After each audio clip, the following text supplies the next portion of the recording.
ಜೈ ಕರ್ನಾಟಕ ವೀಕ್ಷಕರಿಗೆ ಸ್ವಾಗತ. ನಿಮ್ಮ ಡಾಕ್ಟರ್ ದೀಪಕ್ ಗುರೂಜಿ ಮಾಡುವ ಪ್ರಣಾಮಗಳು.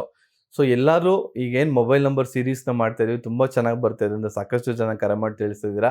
ಗುರೂಜಿ ಹೌದು, ನೀವು ಹೇಳ್ತಾ ಇರೋ ಥರನೇ ನಮ್ಮ ಮೊಬೈಲ್ ನಂಬರಲ್ಲಿ ಕಾಂಬಿನೇಷನ್ಸ್ ಇದೆ, ಅದೇ ರೀತಿ ಸಮಸ್ಯೆಗಳನ್ನ ಎದುರಿಸ್ತಾ ಇದ್ದೀವಿ ಅಂತ ಕೂಡ ತುಂಬ ಜನ ಕರೆ ಮಾಡಿ ತಿಳಿಸ್ತಾ ಇದ್ದೀರಾ. ಸೊ ಇವತ್ತು ನಾವು ಮಾತಾಡೋ ನಂಬರ್ಸ್ ಆದರೆ ಎಲ್ಲರೂ ನಿಮ್ಮ ಮೊಬೈಲ್ ನಂಬರಲ್ಲಿ 95 ಅಥವಾ 59 ನಂಬರ್ ಸಂಖ್ಯೆ ಬರ್ತಾ ಇದ್ರೆ ಇದರಿಂದ ಏನು ಪ್ರತಿಫಲವನ್ನು ಕೊಡುತ್ತೆ ನೋಡಿ.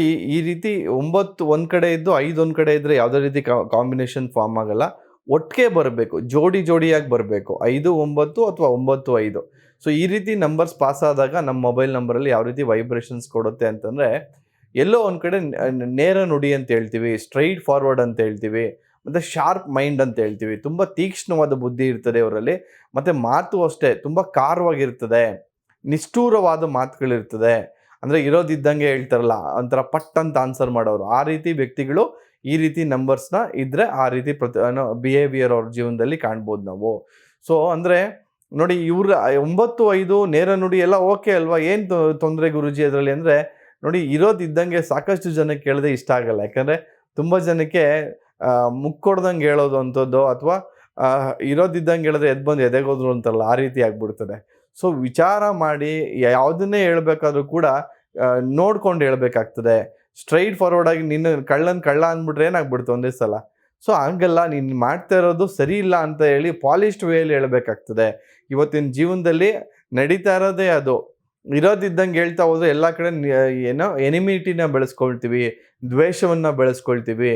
ಎಲ್ಲೋ ಒಂದು ಕಡೆ ನಾವು ಹೇಳೋದನ್ನು ಖಂಡಿತವಾಗ್ಲಿ ಹೇಳಲೇಬೇಕು, ಅದಂತೂ ನಿಜಾನೇ. ಬಟ್ ಸ್ವಲ್ಪ ಹೇಳೋವಂಥ ವಿಧಾನದಲ್ಲಿ ನಿಮ್ಮ ಹೇಳೋವಂಥ ರೀತಿನ ಬದಲಾಯಿಸ್ಕೊಬೇಕಾಗತ್ತೆ. ಅದೇನೋ ಒಂಥರಲ್ಲ, ಶಾಲ್ ಸುತ್ಕೊಂಡು ಹೊಡಿತಾರೆ ಅಂತಾರೆ ಕೆಲವರು.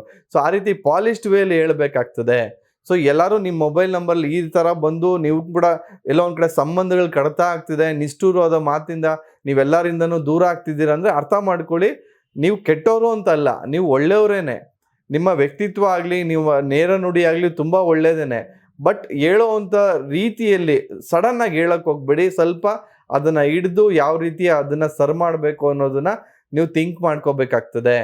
ಸಾಕಷ್ಟು ಜನರೊಂದಿಗೆ ನಾವು ಜೀವನದಲ್ಲಿ ಬೆರಿಬೇಕಾದ್ರೆ ಏನಾಗ್ತದೆ, ನಾವು ಪ್ರತಿಯೊಂದು ಥರ ವ್ಯಕ್ತಿಗಳನ್ನೂ ನೋಡ್ತೀವಿ, ಒಳ್ಳೆಯವ್ರನ್ನೂ ನೋಡ್ತೀವಿ, ಕೆಟ್ಟವ್ರನ್ನೂ ನೋಡ್ತೀವಿ.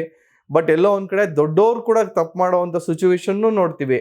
ಈಗ ದೊಡ್ಡವ್ರಿಗೆ ನಾವು ನೇರವಾಗಿ ಹೇಳೋಕೆ ಆಗದೇ ಇರ್ಬೋದು, ಬಟ್ ಸರ್ ಹಿಂಗೆಲ್ಲ ಈ ಥರ ಆಯಿತು, ಈ ಥರ ಆಗ್ತಿದೆ ನಿಮ್ಮ ಜೀವನದಲ್ಲಿ, ಸೊ ನೀವು ಮಾಡ್ತಿರೋ ಅಂಥದ್ದು ಕೆಲವೊಂದು ವಿಷಯಗಳು ಸರಿ ಹೋಗ್ತಾ ಇಲ್ಲ. ಸೊ ಆ ರೀತಿ ಯಾವ್ದಾದ್ರು ಒಂದು ಇಂಡೈರೆಕ್ಟಾಗಾದರೂ ಆ ವಿಷಯನ ತಲುಪಿಸ್ಬೇಕಾಗತ್ತೆ. ಬಟ್ ವಿಷಯ ಅಂತೂ ತಲುಪಿಸ್ಬೇಕು. ಯಾಕಂದರೆ ಅದು ನಿಮ್ಮ ಥಿಂಕಿಂಗ್ ಆಗಲಿ, ವ್ಯಕ್ತಿತ್ವ ಆಗಲಿ 100% ನಿಜ ಇದೆ. ಬಟ್ ಹೇಳೋವಂಥ ವಿಧಾನದಲ್ಲಿ ಸ್ವಲ್ಪ ಅಡ್ಜಸ್ಟ್ ಮಾಡ್ಕೊಂಡು ಮಾತಾಡಿ ಅಂತ ಹೇಳ್ತಾ, ಸಾಕಷ್ಟು ಜನರೊಂದಿಗೆ ಈ ಮಾಹಿತಿಗಳನ್ನ ಶೇರ್ ಮಾಡ್ತಾ ಬನ್ನಿ ಅಂತ ಹೇಳ್ತಾ ಇವತ್ತಿನ ಸಂಚಿಕೆ ಮುಗಿಸ್ತಾ ವಂದನೆಗಳು.